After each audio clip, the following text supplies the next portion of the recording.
हर हर महादेव। नमः शिवाय। ओम नमः शिवाय। शिव जी सदा सहाय। ओम नमः शिवाय। गुरु जी सदा सहाय। ओम नमः शिवाय। शिव जी सदा सहाय। ओम नमः शिवाय। गुरु जी सदा सहाय। ओम नमः शिवाय। शिव जी सदा सहाय। ओम नमः शिवाय। गुरु जी सदा सहाय। जय गुरु जी संगत जी, जय गुरु जी। अब हम रुद्र संहिता युद्ध खंड का दूसरा अध्याय पढ़ेंगे। सांध्यकाल में शंकर जी की देवताओं द्वारा स्तुति। व्यास जी बोले, हे वक्ताओं में श्रेष्ठ ब्रह्मा जी के पुत्र, फिर क्या हुआ और देवता कैसे सुखी हुए, यह मुझे सुनाइए।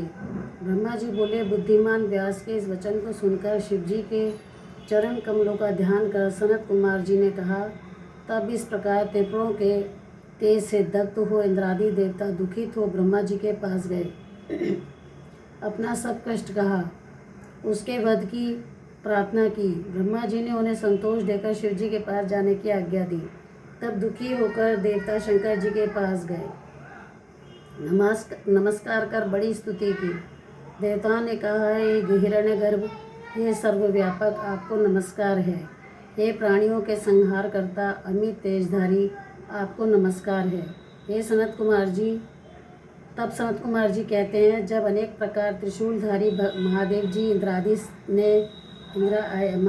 की इंद्रादि ने स्तुति की और यह कहा कि हे महादेव जी, तारक के पुत्रों ने हम सब इंद्रादिक देवताओं को पराजित कर दिया है। त्रिलोक को अपने वश में करके हमको नष्ट कर सारे संसार को जाड़ दिया है।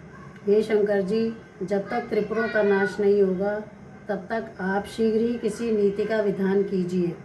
तब इंद्रादिक देवताओं के इस वचन को सुनकर उसके उत्तर में शिव जी ने कहा,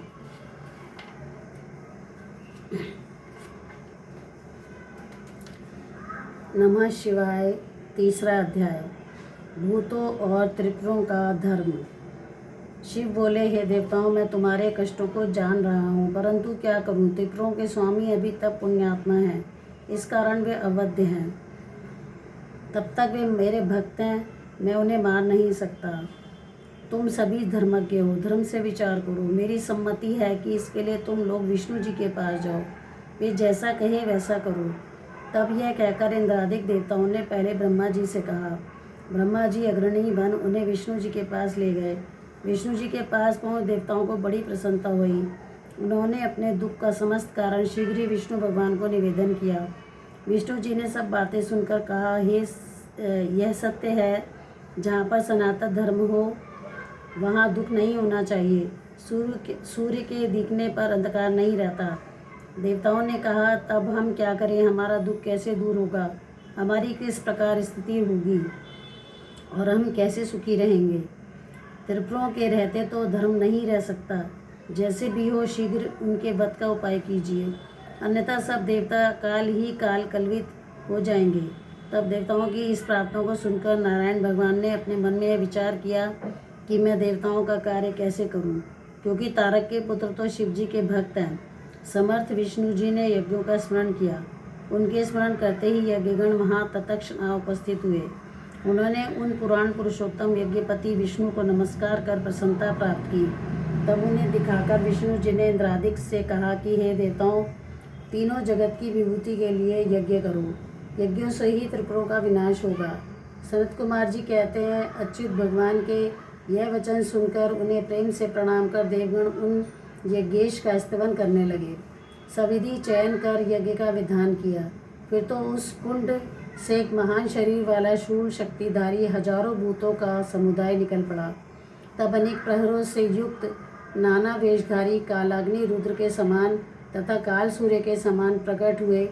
उन भूतों से विष्णु जी ने कहा, हे भूतगणों, देव कार्य के लिए तुम लोग मेरी आज्ञा से शीघ्र ही त्रिपुर नगर को जाकर उन्हें नष्ट कराओ, इसी में तुम्हारी ख्याति है। विष्णु जी के इन वाक्यों को सुनकर वे भूतगण दैत्यों के त्रिपुर नगर को गए। परंतु ज्यों ही उनके पुर में प्रविष्ट हुए कि त्यों ही त्रिपुरों के तेज से भस्म हो गए। जो बचे वे विष्णु जी के पास भाग आए। उनका संहार सुन विष्णु जी चिंतित हो गए। उन्होंने देखा कि इंद्रादि सभी देवता संतप्त हैं। वे विष्णु जी दैत्यों के पुरत्रय की जीत की चिंता से व्याप्त हो गए। उन्होंने कहा, कुछ भी हो, धर्मात्मा का नाश नहीं हो सकता। अभी त्रिपुर धर्मात्मा है, फिर उन्हें कौन मार सकता है। शिव का पूजक तो कैसा भी पापी हो, पापों से मुक्त हो जाता है। अतः जब तक रुद्र की पूजा न होगी तब तक कामनाओं की पूर्ति नहीं हो सकती। लिंग पूजन से तो मोक्ष भी प्राप्त हो जाता है। वेद धर्म और शिव पूजन से दोनों नित्य कर्म जब तक हैं तब तक त्रिपुरों का नाश नहीं हो सकता। यह विचार कर विष्णु जी ने उन तीनों असुरों के वेद धर्म और शिवार्चन का विनाश करना ही उचित समझा। फिर उन्होंने देवताओं से कहा कि अब आप लोग अपने घर जाइए, मैं यथासाध्य आपकी सहायता करूंगा। नहीं होगा तो तीनों दैत्यों को रुद्र से विमुख कर उन्हें भस्म कर दूंगा। सनत कुमार जी कहते हैं, उनकी आज्ञा मानकर देवता अपने धाम को आए। विष्णु जी उनके हित का विधान करने लगे। इसी सर्व पाप नाशक वृत्तांत को मैंने तुम्हें सुनाया। नमः शिवाय। चौथा अध्याय, नास्तिक शास्त्र का प्रादुर्भाव। सनत कुमार जी कहने लगे कि भगवान ने अपनी आत्मा से अत्यंत तेजवान मायावी पुरुष को प्रकट किया, जिसका सिर मुंडा था और मलिन वस्त्र पहने, एक हाथ में काठ का पात्र और दूसरे हाथ में झाड़ लिए उसे चला रहा था। वह अपने एक हाथ में खुला वस्त्र लिए, मुख में वस्त्र लपेटे, व्याकुल वाणी में धर्म ऐसा कहता हुआ मुनि रूप धारण किए विष्णु जी के सामने आ खड़ा हुआ। फिर बोला, हे अरिहन, मेरे लिए क्या आज्ञा है, मेरे क्या क्या नाम होंगे और स्थान क्या होगा। तब उसके ऐसे वचनों को सुनकर विष्णु जी बड़े प्रसन्न हुए और उन्होंने उससे कहा, मुझे तुम्हारी आवश्यकता है। तुम मेरे ही अंग से उत्पन्न हुए, मेरे ही स्वरूप हो। तुम मेरे कार्य करने योग्य हो, इससे तुम्हारी पूजा होगी। तुम्हारा मुख्य नाम अरिहन होगा। इसके पीछे तुम्हारा एक और सुंदर नाम होगा, जिसे मैं फिर कहूँगा। अभी तुम्हारे समक्ष जो कार्य है उसे करो। तुम बड़े मायावी हो, अतः तुम 16,000 श्लोकों वाले एक ऐसे शास्त्र का निर्माण करो जो वर्णाश्रम धर्म विवर्जित हो। इसमें अपभ्रंश शब्द तो भरे ही हों और कर्म विभाग भी वर्णित हो। इसके लिए मैं अपनी माया को तुम्हारे साथ कर यह सामर्थ्य देता हूँ कि तुम उसका निर्माण करो। परमात्मा विष्णु जी के इन वचनों को सुनकर उस मुंडी ने उन्हें प्रणाम किया और वह बोला, हे जनार्दन, मुझे क्या करना है, इसके लिए शीघ्र आज्ञा दीजिए। आपकी आज्ञा से मैं अवश्य सफल होऊंगा। ऐसा सुनकर विष्णु ने उस मायामय को वह शास्त्र पढ़ा दिया जिसमें स्वर्ग नरक यही है, अन्य कहीं नहीं। फिर शिव जी के चरण कमलों का ध्यान कर विष्णु जी ने कहा, बस इसी विधान से तुम सब दैत्यों का सम्मोहन कर लो।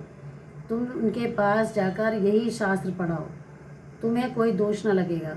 तुम्हारे इस प्रकार करने से त्रिपुरों में तमोगुण का प्रकाश होगा, जिससे वे नष्ट हो जाएंगे। मेरी आज्ञा से तुम्हारे इस धर्म का विस्तार होगा तथा तुम्हें मेरी गति प्राप्त होगी। वहाँ से फिर मरुस्थल में जाकर तुम कलयुग के आने तक अपने धर्म में नियत रहना, और जब कलयुग आ जाएगा तब अपने धर्म का प्रकाश कर अनेक प्रशिष्यों के साथ अपने धर्म का प्रचार करना। ऐसा कहकर विष्णु जी अंतर्ध्यान हो गए।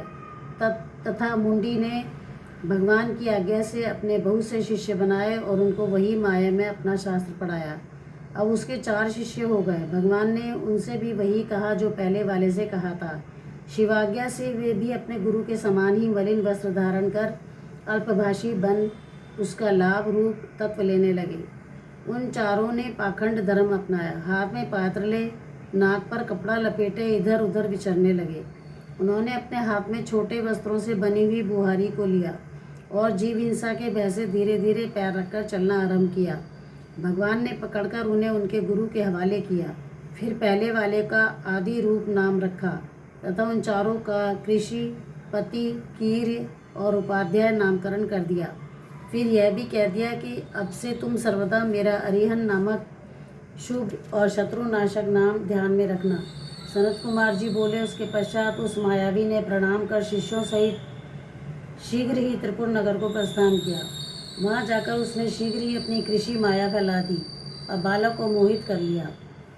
परंतु शिवजी के प्रभाव से त्रिपुर में उसकी माया सहज ही न फैल सकी। इससे वे अति व्याकुल हो गए। उन्होंने विष्णु जी का स्मरण किया। विष्णु जी ने शिव जी का स्मरण किया।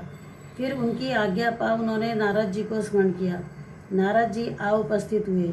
उनसे विष्णु जी ने त्रिपुरों के नगर में जाने का यह आदेश दिया कि तुम इन ऋषि शिष्यों सहित वहाँ जाकर वहाँ के निवासियों को मोहित कर देव कार्य करो। नारद जी त्रिपुर के नगरी को गए। त्रिपुरपति से मिले। राजा से यतियों की धर्मपरायणता और वेद विद्या की संपन्नता कहकर उनकी प्रशंसा की और कहा कि यह धर्म सबसे उत्तम है, इसी से दीक्षित हुआ हूँ। यदि तुम्हारी इच्छा हो तो तुम भी इससे दीक्षित हो जाओ। यह सुन त्रिपुराधीश को बड़ा आश्चर्य हुआ, परंतु मोहित हो वह भी उसी मुंडी से दीक्षित होने गया। उसने अपना गुरु बनाया। यह देख सभी त्रिपुरवासी उनसे मुड़िया से दीक्षित हुए। सारा त्रिपुर उस मायावी के शिष्यों से क्षण मात्र में पूर्ण हो गया। नमः शिवाय। 5वां अध्याय। नास्तिक मत से त्रिपुर मोहन। व्यास जी ने पूछा, हे ऋषिवर, दैत्य राजों के दीक्षित एवं मोहित होने पर उस मायावी पुरुष ने क्या कहा और दैत्यराज ने क्या किया? सनत कुमार जी ने कहा, जब वे राजा दीक्षित हो गए तब उससे अरिहन ने कहा, मेरा ज्ञान वेदांत का सार है। यह अनादिकाल से चला आता है और इसमें कर्ता कर्म नहीं है। यह आप ही प्रकट होकर आप ही लीन हो जाता है। आत्मा से लेकर स्तंभ तक जितने भी देह के बंधन हैं, सब में आत्मा ही एक ईश्वर है और उसमें अन्य कोई सामर्थ्यवान नहीं है। ब्रह्मा, विष्णु और महेश सब अरिहन कहलाते हैं। समय आने पर सब लीन हो जाते हैं। आहार, मैथुन, निद्रा सब इस देह में समान है। सभी प्राणी समान है, किसी में कुछ विशेषता नहीं है। आत्मा एक है। मृत्यु सभी के लिए होती है। सभी शरीरधारी समान है। इस कारण कभी किसी की हिंसा मत करो। अहिंसा ही परम धर्म है और पीड़ा देना महापाप है। अपराधहीनता की ही मोक्ष और अभिलाषित भोजन ही स्वर्ग है। हिंसा से नरक होता है। दान बहुत हैं, परंतु अभय दान से बढ़कर कोई नहीं। भयभीत को अभयदान, रोगी को औषधि, छात्रों को विद्या, भूखे को अन्नदान देना, ये 4 प्रकार के दान मुख्य हैं। मणि, मंत्र और औषधि के प्रभाव को बिना विचारे ही नाम और अर्थ के उपार्जन के लिए प्रयत्न पूर्वक अभ्यास करें। बहु साधन की क्या आवश्यकता? सभी ओर के केवल 12 स्थानों की ही पूजा करें, यथा 5 कर्मेंद्रियां, 5 ज्ञानेंद्रियां, मन और बुद्धि। प्राणियों को स्वर्ग और नरक यही है और कहीं नहीं। सुख का नाम स्वर्ग और दुख का नाम नरक है। सुख पूर्वक मरना ही मोक्ष है। अग्नि में तिल, घी और पशु की आहुति कर स्वर्ग की इच्छा करना बड़ी विचित्र बात है। इस प्रकार उस असुर नायक के लिए यतिराज ने अपना सिद्धांत कहकर फिर पूर्ववासियों को आदर से कहा कि प्रत्यक्ष अर्थ में ही निवास करना चाहिए। यही एकमात्र सुख का साधक है। यही देव से परे की बात है। आनंद ही ब्रह्म है और नानात्व कल्पना मिथ्या है। शरीर के स्वस्थ रहते ही सुख का साधन कर लेना चाहिए। बुढ़ापा आ जाएगा तो सुख का साधन क्या होगा? यह देह शीघ्र ही नष्ट हो जाने वाला है। संचय भी क्षय होने वाला है। अतएव ज्ञानी को चाहिए कि वह सुख का साधन करे। वेद भी सुख का साधन करने को कहता है। लोगों में जाति कल्पना व्यर्थ है, ऊंच नीच कुछ नहीं। वृद्ध जनों का कहना है कि सृष्टि के आदि में ब्रह्मा की उत्पत्ति हुई, जिनके 2 पुत्र दक्ष और मरीचि हुए। फिर मरीचि के पुत्र कश्यप ने दक्ष की 13 कन्याओं का धर्म से विवाह किया और फिर प्रजापति के मुख, बाहु, उरु, जांग और चरण से 4 वर्ण उत्पन्न हुए। यह पूर्व पुरुषों की कल्पना है। यह बातें विचार से संगठित नहीं होती। यदि एक ही शरीर से उत्पन्न हुए तो उसके चारों पुत्र भिन्न भिन्न वर्ण वाले कैसे हो गए? इस प्रकार वर्ण अवर्ण का विभाग ठीक नहीं। मनुष्य को कभी किसी प्रकार का भेद नहीं मानना चाहिए।